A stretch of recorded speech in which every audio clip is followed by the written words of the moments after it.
sister was sent to boarding school for reporting our brother doing things to us while I called her a liar. When she came back and saved me from him, I finally saw the truth. Now our parents are getting out of prison early and coming for us. I was 14 when my little sister was sent away for false allegations against our older brother, Chad. She had always been a little loopy, the type to exaggerate things for attention. So I figured that the boarding school would set her straight, and I was right, because when Lily came home a year later, she was a shell of her former self, lost a lot of weight, only spoke when spoken to, barely smiled anymore. At the time, I was convinced she deserved it. After all, she had disgraced the family name and caused nothing but mayhem for no reason. But apparently she was still her ungrateful self because when Mom made her favorite lasagna, she didn't even say thank you, just pushed it around the plate with her fork. And when Chad reached across the table for the salt, Lily actually flinched. I rolled my eyes and wondered when her exaggeration phase would finally end. Chad caught my reaction and laughed. Guess boarding school didn't completely fix her lying problem. Me and my parents snorted in agreement. Over the next few weeks, I tried to be friendly with her while keeping my distance, especially since during movie nights, she'd always wedged herself between me and Chad on the couch. It was like she refused to let me be alone with him without her supervision. "Stop being so weird," I'd hiss at her. She'd just give me this sad look I couldn't understand. One evening, I could hear Chad following me upstairs after announcing I was going to bed. I saw him smirking, and that's when I knew he was coming to collect his goodnight hug, the one where he wrapped his greedy arms around me and grabbed my curves. But instead of telling him to leave me alone, I just shrugged it off. You see, I had successfully gaslit myself into believing that Chad wasn't so bad. So much so that his assault became a part of my daily life, but Lily didn't have that problem.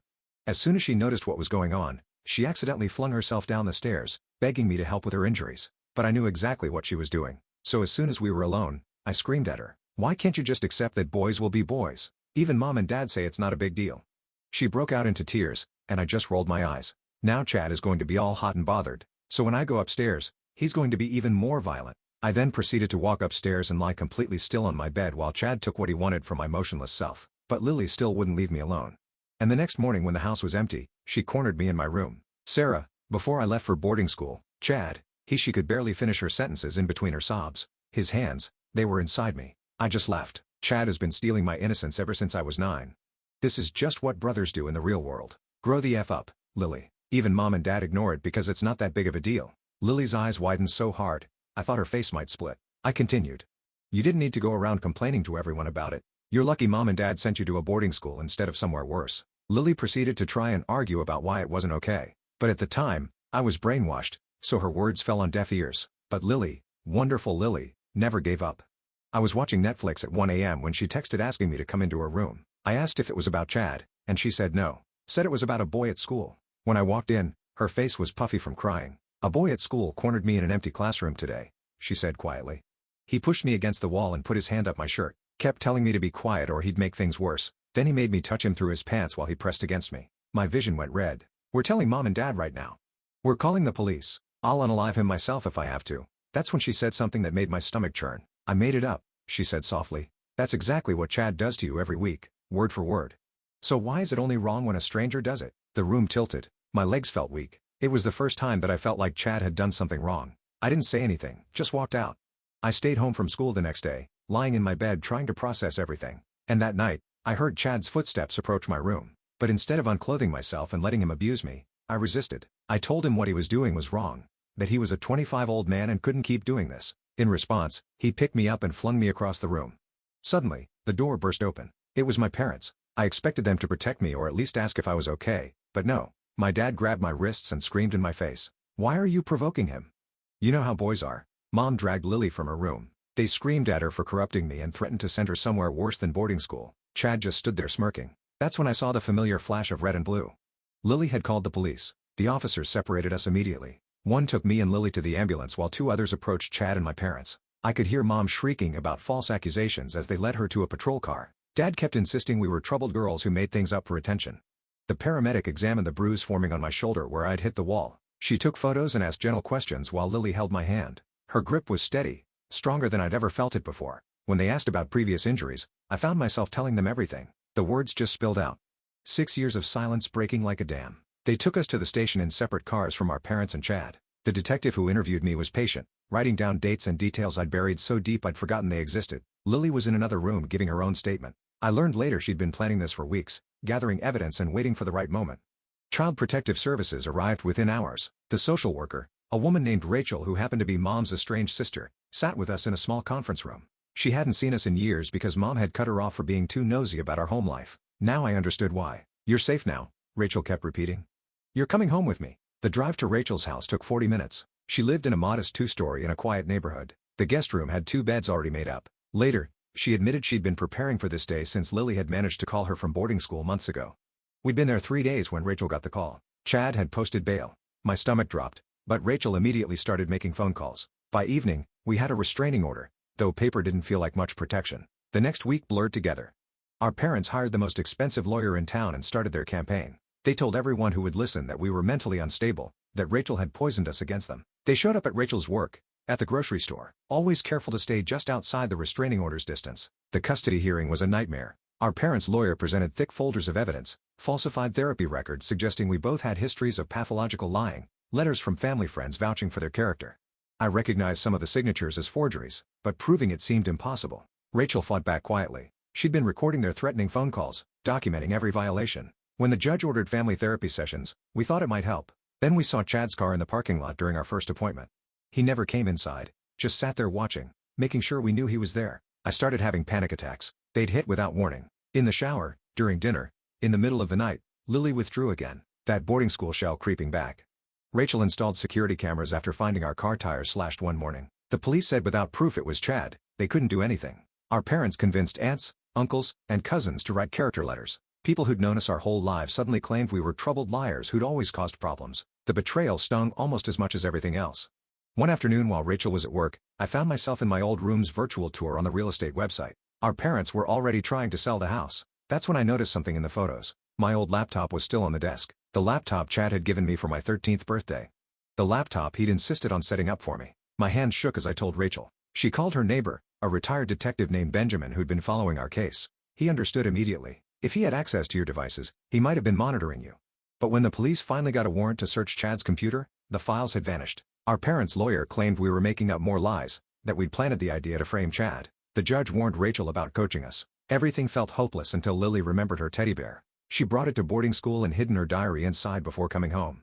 She documented everything, dates, times, specific incidents that matched my experiences perfectly. Benjamin helped us properly catalog it all and connected us with the victim's advocate who actually listened. The trial was brutal. Their lawyer attacked every word we said, trying to trip us up on tiny details, but we held firm. Then came the first surprise.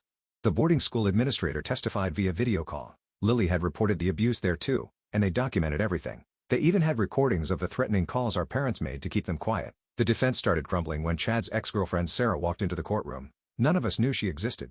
She filed a police report 2 years ago after Chad assaulted her, but it had been buried after his family made threats. She still had the hospital records. More witnesses came forward. A teacher who'd noticed bruises, a neighbor who'd heard screaming. Each testimony added another crack to our parents' lies. When the verdict came, I held Lily's hand so tight I thought I might break it. Chad got 15 years. Our parents each got 5 for child endangerment and conspiracy. The courtroom erupted, but I just felt empty. Relief maybe, but mostly just tired. Rachel's adoption paperwork went through 6 months later. We officially became sisters in a different way. Therapy helped slowly. There were bad days. Nightmares, flashbacks, panic attacks, but there were good days too. Days when Lily smiled like she used to. Days when I could shower without checking the locks 3 times. I started speaking at survivor support groups. Lily threw herself into psychology studies, determined to help other kids who'd been through what we had. The money from selling our childhood home paid for therapy and college. Years passed. Lily graduated summa fluid laude with her psychology degree. At the ceremony, I gave a speech about the little sister who saved my life by refusing to give up on me even when I couldn't see the truth. The audience gave her a standing ovation, but all I could see was her face. No longer that boarding school shell, but bright and alive and free. We built new lives from the ashes of our old ones. Some scars never fully fade, but we learned that healing isn't about forgetting. It's about reclaiming your story and choosing how it continues. And our story, it continued with love, with chosen family, with the knowledge that speaking truth to power sometimes means starting with speaking truth to yourself. Lily taught me that. My little sister, who was never too loopy or dramatic or attention-seeking, she was just brave enough to name what was happening when the rest of us couldn't. The months after the trial should have been peaceful, but peace was something our biological parents refused to grant us. They'd been sentenced, yes, but their reach extended far beyond prison walls. It started with letters, handwritten notes that arrived Rachel's house despite our forwarding address being confidential. The first one came addressed to me in Mom's careful script. Rachel intercepted it, but I insisted on reading it. The words dripped with manipulation. How they'd only wanted what was best for us, how we destroyed our family, how they forgave us for our lies. I tore it up, but more kept coming. Then came the phone calls to Rachel's workplace, Anonymous tips about her unstable nieces, concerns about her fitness as a guardian. Her boss thankfully saw through it, but the harassment was relentless. We changed our phone numbers twice in 3 months. The real escalation began when Dad's brother, Uncle Marcus, started showing up. He'd park across from our school, never approaching, just watching. The restraining order didn't cover extended family, and he was careful to stay on public property. Lily started having nightmares again. I found her sleeping on the floor of my room most nights, too scared to be alone. Rachel tried everything legal. The police said they couldn't do anything without proof of direct threats. Our lawyer filed motions, but the system moved slowly. Meanwhile, our parents' influence spread like poison through our extended family and community. The breaking point came on a Tuesday afternoon. I was walking home from my part-time job at the library when I noticed a familiar car following me. Not Uncle Marcus this time. It was our cousin, Bethany, someone I'd once considered a friend. She pulled up beside me, window down. "Sarah, please just talk to me," she called out. "Your mom is devastated. She just wants to understand why you'd lie about everything." I kept walking, heart pounding. She drove slowly beside me for 3 blocks, pleading, guilt-tripping, her words a twisted echo of Mom's manipulation tactics. When I finally ran into a store to escape, she parked outside and waited. The store manager had to call the police to make her leave. That night, Rachel made a decision. We were moving, not just to another neighborhood but to another state entirely. She'd been quietly job hunting and had received an offer from a hospital 3 states away. We'd leave in 2 weeks, tell no one, and start fresh. But somehow, they found out. Maybe someone at Rachel's work overheard, or maybe they'd been monitoring us in ways we hadn't discovered. The night before our planned departure, we woke to the sound of breaking glass. Someone had thrown a brick through the living room window. Attached was a note. "You can't run from family." The security cameras showed a figure in dark clothing, face covered. The build looked like Uncle Marcus, but we couldn't prove it. Rachel called the police while Lily and I huddled together in her room. The officers took a report, gathered evidence, but we all knew nothing would come of it. We left that night instead of waiting until morning, throwing our essential belongings into Rachel's car and driving through the darkness. The new city was supposed to our fresh start. Rachel had rented a small apartment near her new hospital. We enrolled in school under our new legal names. Rachel had helped us change them as part of the adoption process. For a few weeks, it felt like we could breathe again, but trauma doesn't respect geographic boundaries. I was struggling in my new school, jumping at unexpected noises, unable to focus. Lily had developed selective mutism again, only speaking at home. Rachel was working long shifts to support us, coming home exhausted to find us both struggling. The therapy helped, but progress was slow. Dr. Martinez, our new therapist, specialized in trauma recovery. She taught us grounding techniques, helped us process our experiences, but healing isn't linear. Some days were harder than others. Then the packages started arriving. No return address, always sent to Rachel's workplace. The first contained family photos, pictures of us as children, smiling and seemingly happy. The second held my old diary, the one I thought I'd thrown away years ago. Each entry had been annotated in Mom's handwriting, correcting my memories, explaining why I was wrong about everything. Rachel wanted to go to the police again, but we were tired of being dismissed. Instead, she installed more security measures, new locks, additional cameras, a security system. We varied our routines, never taking the same route twice. It felt like being in witness protection, except we were protecting ourselves. The escalation continued when Lily's school called saying someone had requested her records, claiming to be from her previous school. They'd been suspicious enough to verify, discovering the request was fraudulent. Someone was trying to track us down. I started carrying pepper spray. Lily wouldn't go anywhere alone. Rachel arranged her shift so someone was always home when we returned from school. We lived in a constant state of vigilance that was exhausting but necessary. The breakthrough came from an unexpected source. Chad's ex-girlfriend, the other Sarah who testified at the trial, reached out through our lawyer. She'd been experiencing similar harassment and had hired a private investigator. What he'd uncovered was disturbing. Our parents had been corresponding with a network of estranged parents groups from prison. These groups coached them on legal loopholes, harassment tactics that skirted the law, and ways to maintain control over their children from behind bars. They'd been sharing our information, crowdsourcing ways to find and intimidate us. The investigator had documented everything. The letter campaigns, the coordination with family members, even evidence that they'd hired someone to follow us to our new city. It was enough to bring federal charges for conspiracy and interstate stalking, but building the case would take time. In the meantime, we had to stay vigilant. Rachel took a leave of absence from work to homeschool us temporarily. We rarely left the apartment, ordering groceries for delivery, living in a self-imposed lockdown. The isolation was suffocating. I missed my friends from our old city, the ones who'd believed and supported us. Lily spent hours drawing, filling sketchbook after sketchbook with dark imagery that worried Rachel. We were safe, but at what cost? One evening, while Rachel was at a mandatory work meeting, someone knocked on our door. Through the peephole, I saw a woman I didn't recognize holding a clipboard. She claimed to be from Child Services, said there had been a complaint about our living conditions. Everything about it felt wrong. Real social workers call ahead. They don't show up at 8 p.m. I told her through the door that she'd need to schedule with our guardian. She became insistent, saying she had the authority to remove us if we didn't cooperate. Lily was trembling beside me. I called Rachel, who confirmed no visit was scheduled. Then I called 911. The woman fled before police arrived, but the security camera caught her face clearly. The investigator later identified her as a member of one of those estranged parents groups, someone who'd lost custody of her own children and now helped others circumvent the system. That incident broke something in me. The constant fear, the perpetual vigilance, the way our parents' influence seemed to follow us everywhere. It was too much. That night, I told Rachel I wanted to fight back, not just defend ourselves, but go on the offensive. Rachel was hesitant at first, worried about our safety and legal implications, but she saw the determination in both our eyes. Lily, despite her silence at school, was fierce at home. She wanted justice, not just for us, but for all the kids trapped in similar situations. We started documenting everything, every incident, every strange car, every unexpected contact.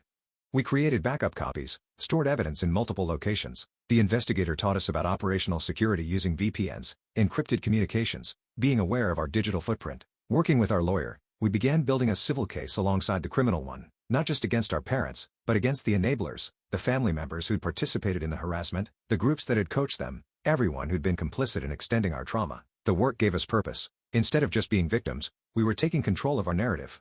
Lily found her voice again through victim impact statements. I channeled my anger into research, uncovering similar cases and connecting with other survivors. We learned our parents had been model prisoners, using their good behavior to gain privileges they then exploited to continue their campaign against us. But our evidence was mounting. The investigator had traced financial transactions showing they'd paid for the harassment from their commissary accounts. 3 months into building our case, we received word that federal prosecutors were ready to file charges. The investigation had uncovered a broader conspiracy involving multiple families using similar tactics. Our case would be part of a larger prosecution, but our parents weren't finished. The night before the new charges were to be filed, our apartment building's fire alarm went off at 3 a.m. As we evacuated, following our practiced emergency plan, I noticed something odd. Only our floor's alarm was sounding. We stayed together, Rachel keeping us close as residents gathered outside. That's when I saw him, Uncle Marcus, standing across the street watching. He wasn't trying to hide anymore. The look on his face was pure hatred. Rachel called the police immediately. This time, with all our documentation and the pending federal case, they took it seriously. Officers detained Marcus for questioning. Search of his car revealed surveillance equipment and detailed notes about our routines. The fire alarm had been a test, we learned later. He'd been trying to figure out our emergency procedures, looking for vulnerabilities. The federal prosecutors added his activities to their case, charging him with conspiracy and stalking. As news of the arrest spread, more victims came forward. Other families who'd been harassed by the same network. Other children whose parents had used these tactics to maintain control after losing custody. Our case had opened a floodgate. The preliminary hearings were intense. Our parents appeared via video link from prison, their faces showing shock as the extent of the charges became clear. The network they'd relied on was crumbling, with members turning on each other for plea deals. But even facing serious federal charges, they tried one more manipulation. Through their lawyer, they offered a deal. They'd plead guilty if we agreed to supervised visitation. They claimed they just wanted to repair our relationship to be a family again. The audacity of it made me physically ill. After everything they'd put us through, they still believed they could manipulate us. Rachel held us as we cried that night, not from sadness, but from pure frustration at their refusal to acknowledge what they'd done. We refused the deal. Our lawyer made it clear. No contact ever. The prosecutor supported us, moving forward with the full extent of charges. The network of harassers began fracturing as members realized the serious legal consequences they faced. During this time, something beautiful happened.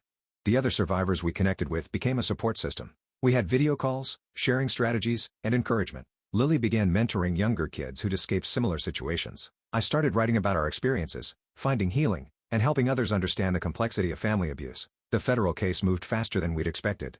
Within 6 months, plea deals were being struck. Uncle Marcus was the first to fold, agreeing to testify about the coordination in exchange for a lighter sentence. His testimony revealed the shocking extent of the conspiracy. Encrypted chat rooms, detailed stalking manuals, even a fund to help parents hire harassers. Our parents held out longer, still maintaining their innocence. But as their co-conspirators testified one by one, their position became untenable. The evidence was overwhelming. Recorded calls, financial transactions, documented harassment campaigns. The day they finally agreed to plead guilty was bittersweet. We sat in prosecutor's office watching via video link as they admitted to conspiracy, stalking, and witness intimidation. They were required to acknowledge the harm they'd caused, though their words felt hollow. Mom cried as she spoke, but I recognized the performance. She was crying for herself, for the consequences she faced, not for what she'd put us through. Dad's statement was worse. Clinical, detached, as if reading from a script. Neither showed genuine remorse. Their sentences were substantial. Added to their existing time, they'd spend at least another decade in prison. More importantly, the plea agreement included a lifetime restraining order and prohibition from using third parties to contact us. The other conspirators received various sentences based on their involvement. Uncle Marcus got 3 years. The woman who'd impersonated a social worker got 18 months. The network leaders faced the harshest sentences, with some getting up to 7 years for running what the judge called a criminal enterprise designed to terrorize children. As we left the courthouse after the sentencing, I felt something shift. The constant weight of fear that had pressed on my chest for so long began to ease. We'd won. Not just the legal battle, but the fight for our freedom to exist without perpetual threat. But victory in court didn't mean instant healing. We still had work to do. Therapy continued, now focused on building our future rather than just surviving our past. Rachel returned to work full-time, no longer needing to be our constant protector. I returned to regular school for my senior year. It was challenging, but I was determined to reclaim normalcy. Lily, now in her sophomore year, joined the art club and slowly began making friends. Her selective mutism faded as she felt safer. We stayed in our new city, but it no longer felt like hiding. It felt like home. Rachel decorated our apartment with photos of our new life, birthdays, small celebrations, ordinary moments that felt extraordinary because we were free to enjoy them. The survivor network we built during the case became a permanent part of our lives. We organized meetups, created resources for others escaping similar situations. What had started as shared trauma evolved into a community of healing and advocacy. I began applying to colleges, something that had felt impossible during the worst of the harassment. Lily threw herself into her art, processing her experiences through increasingly powerful pieces. Rachel started dating again, introducing us to Catherine, a fellow nurse who understood our journey and embraced our complicated family. There were still hard days. Triggers could come from unexpected places, a certain cologne, a tone of voice, a car that looked too familiar. But we had tools now, strategies that actually worked. We had each other, and we had a future that belonged to us. The money from the civil settlements, our parents' assets had been frozen and awarded to us, went into trust funds for our education and therapy. We donated a portion to organizations helping abuse survivors, wanting to give back to the community that had supported us. As my high school graduation approached, I reflected on how far we'd come. 3 years ago, I'd been trapped in a nightmare I couldn't even recognize as abuse. Now, I was heading to college to study social work, determined to help kids like Lily and me. Lily had been accepted into a prestigious arts program for the summer. Her portfolio, filled with pieces about survival and transformation, had impressed the judges. She was finding her voice through her art in ways that therapy alone couldn't achieve. Rachel had become more than our guardian. She was our chosen mother, the parent we'd needed all along. She'd sacrificed so much to keep us safe, never wavering in her belief that we deserved better. At my graduation, she cried happy tears as I walked across the stage. In my valedictorian speech, I talked about resilience, about the power of truth, about the importance of believing survivors. I saw Lily in the audience, no longer the shell of a girl who'd returned from boarding school, but a young woman who'd found her strength through unimaginable adversity. We'd built something beautiful from the wreckage of our childhood. Not a perfect life. Perfection was never the goal, but a real life. An honest life. A life where love meant safety and family meant choice. The future stretched before us, full of possibility. There would be challenges, setbacks, moments when the past tried to reclaim us, but we'd face the worst and survived. Whatever came next, we'd face it together. Armed with the truth that had finally set us free, our story had become bigger than just our survival. It had become a testament to the power of persistence, the importance of justice, and the unbreakable bond between sisters who refused to let abuse define their lives.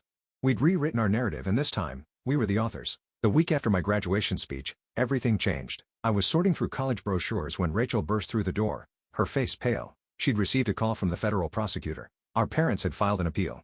Their new lawyer claimed procedural errors, constitutional violations, anything to get them released early. My hands started shaking. Lily dropped her sketchbook, charcoal smearing across the floor. We thought it was over. We thought we were safe. The prosecutor assured Rachel the appeal had little merit, but hearings would start in 2 months. We'd need to testify again, relive everything in front of new judges who might be more sympathetic to our parents' manipulations. That night, none of us slept. I heard Lily pacing her room, Rachel making calls to our lawyer. By morning, we had a plan. We'd prepare like we were going to war because that's what this was. The harassment started again within days. Not from our parents directly, they were still behind bars, but their new lawyer had connections. Private investigators started following us, taking photos, documenting our daily lives. They were building a case that we were thriving, that the alleged abuse couldn't have been that bad if we were doing so well. One investigator approached Lily outside her art class. He pretended to be interested in her work, asking about her inspiration. She recognized the tactic immediately and walked away, but he'd already taken photos of her paintings, the ones that showed her healing, that they'd twist to suggest she was fine all along. Rachel's relationship with Catherine became a target. The investigators photographed them together, later arguing in court documents that Rachel was distracted by her romantic life and couldn't properly care for us. They even suggested Catherine might be a negative influence despite her being nothing but supportive. We had to change our routines again. No more regular coffee shop visits. No predictable schedules. The survivor support group meetings I've been attending became impossible. We couldn't risk leading investigators to other vulnerable families. Then came the depositions. Our parents' lawyer, a woman named Patricia Keller who specialized in parental alienation cases, was ruthless. She questioned every detail of our testimony, suggested Rachel had coached us, implied we'd been motivated by money. During my deposition, she produced photos from my social media, me smiling at graduation, laughing with friends. "You don't look like someone who's been traumatized," she said. I wanted to scream that trauma doesn't photograph, that survivors don't wear their pain on their faces every moment. Lily's deposition was worse. Keller brought up her art, twisting her creative expression into evidence of attention-seeking behavior. She suggested Lily's selective mutism was manipulation, not trauma response. I watched my sister shrink into herself again, all her progress evaporating under the lawyer's attacks. Rachel faced accusations of ulterior motives. Keller painted her as the bitter sister-in-law who'd always resented our mother's success, who'd seized an opportunity to steal her children. The fact that Rachel had prepared a room for us before we'd even called the police became evidence of premeditation. Our lawyer fought back, but the damage was accumulating. The other survivors from our network couldn't testify. Their own safety depended on anonymity. The boarding school administrator who'd testified before had retired, moved away, become unreachable. 3 weeks before the appeal hearing, we got devastating news. Uncle Marcus had been released early for good behavior. The restraining order still applied, but we all knew how much protection that offered. He didn't approach us directly. Instead, he started showing up at Rachel's hospital, claiming to need medical care. Security escorted him out each time, but the message was clear. He knew where to find us. The intimidation escalated. Our card hires were slashed again, this time with a note. Appeals have consequences. The security cameras mysteriously malfunctioned that night. Police took a report, but said without footage, they couldn't prove Marcus was involved. Lily stopped eating. I found her one night with scissors, not to hurt herself, but cutting up her artwork, destroying evidence they might use against us. Rachel took time off work again, but the hospital administration was growing concerned about her repeated absences. We hired our own investigator, determined to fight back. What he found made my blood run cold. Our parents had been corresponding with other inmates, building a network of people willing to testify about their model behavior in prison. They'd been running a Bible study group, presenting themselves as reformed. Worse, they'd connected with a prisoners' rights organization that was funding their appeal. The organization believed our parents were victims of a corrupt system that tears families apart. They'd turned our story inside out, making us the villains. The investigator also discovered Patricia Keller's connection to the Estranged Parents Network. She represented dozens of parents seeking to overturn custody decisions, abuse convictions. Her success rate was terrifying. 2 weeks before the hearing, Lily broke. She'd been holding everything inside, trying to be strong. But when she saw Marcus parked outside her school, just far enough to avoid violating the restraining order, something snapped. She ran. Not home, but to the bridge overlooking the river.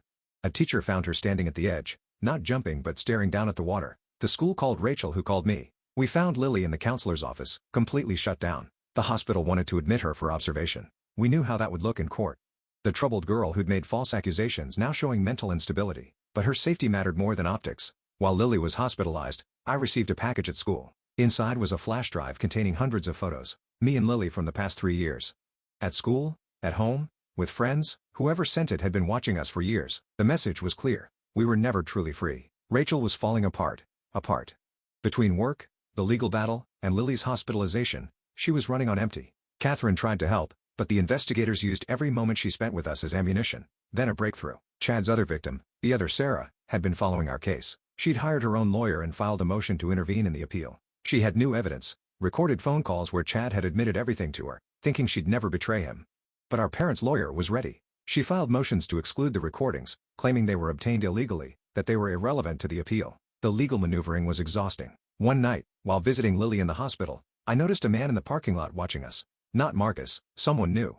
When I pointed him out to security, he produced credentials. He was a social worker investigating whether Rachel was fit to maintain custody during Lily's mental health crisis. The timing wasn't coincidental. Our parents were using every angle, every system, every legal maneuver to destabilize our lives. If they couldn't get their convictions overturned, they'd settle for destroying what we'd built.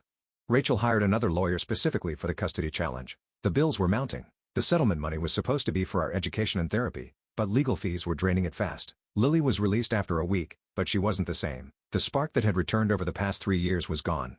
She moved mechanically through her days, attending mandatory therapy sessions but not engaging. The appeal hearing was set for a Tuesday, the Friday before our lawyer called with bad news. The judge assigned to the case was known for believing in family reconciliation, for thinking children could be coached to lie about abuse. He'd overturned several convictions similar to ours.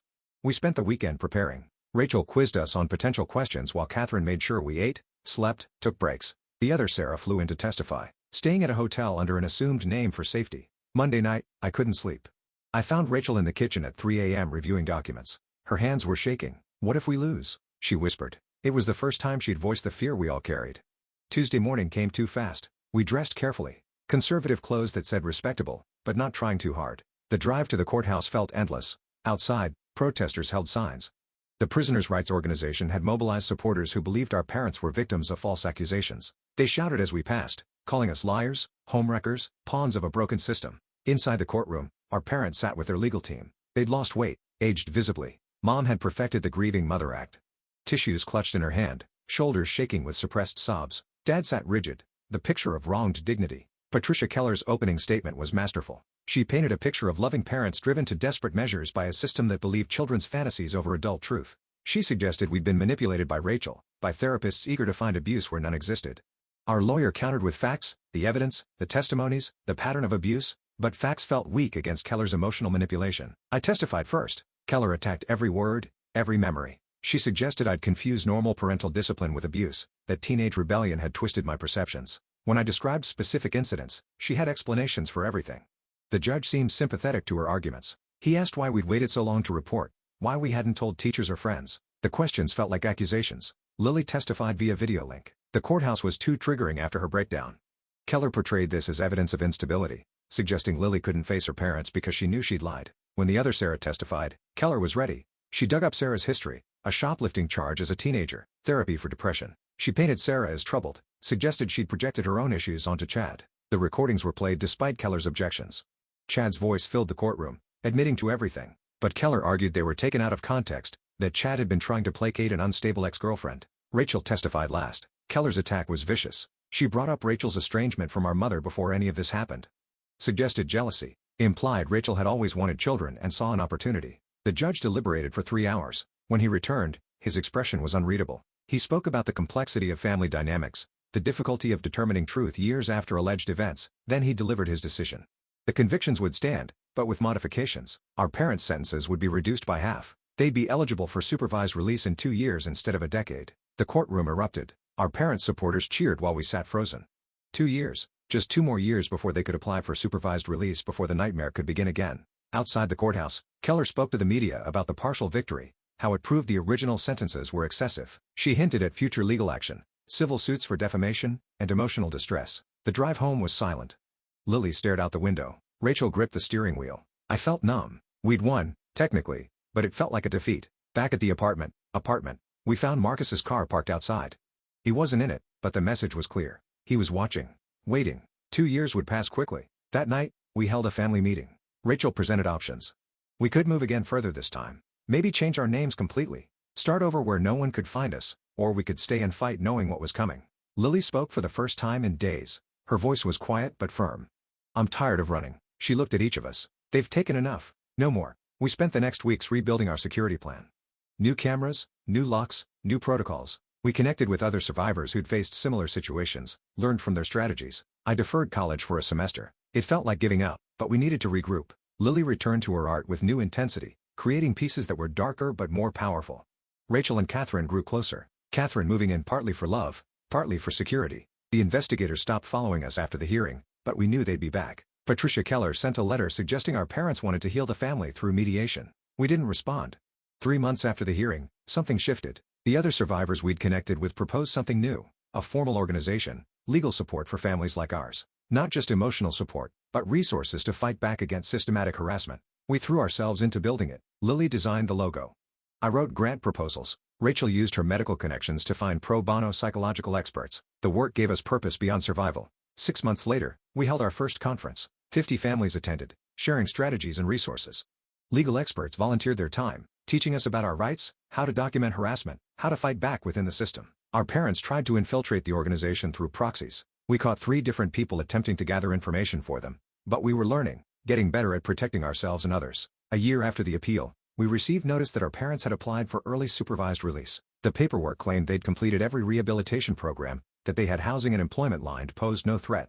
This time, we were ready. Our lawyer filed opposing documentation, the harassment during the appeal, the network they built, the continued attempts to contact us through third parties. Other survivors from our organization submitted statements about similar patterns in their cases. The hearing was scheduled for next month, but this time felt different. We weren't alone anymore.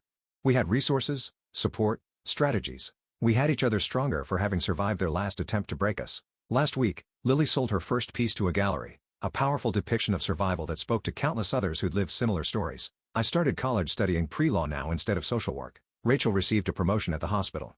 Her dedication finally recognized. We still check locks obsessively, still vary our routes, still jump at unexpected sounds. The fear hasn't gone away. It's evolved, become part of our operating system. But so has our strength. Tomorrow marks exactly 2 years since the appeal hearing. Our parents' supervised release hearing is in 3 weeks. Marcus still drives by occasionally, careful to stay legal. The battle isn't over. But tonight, we're cooking dinner together. Catherine's making her famous pasta while Lily sketches at the kitchen table. Rachel's reviewing legal documents, but she's humming, something she only started doing recently.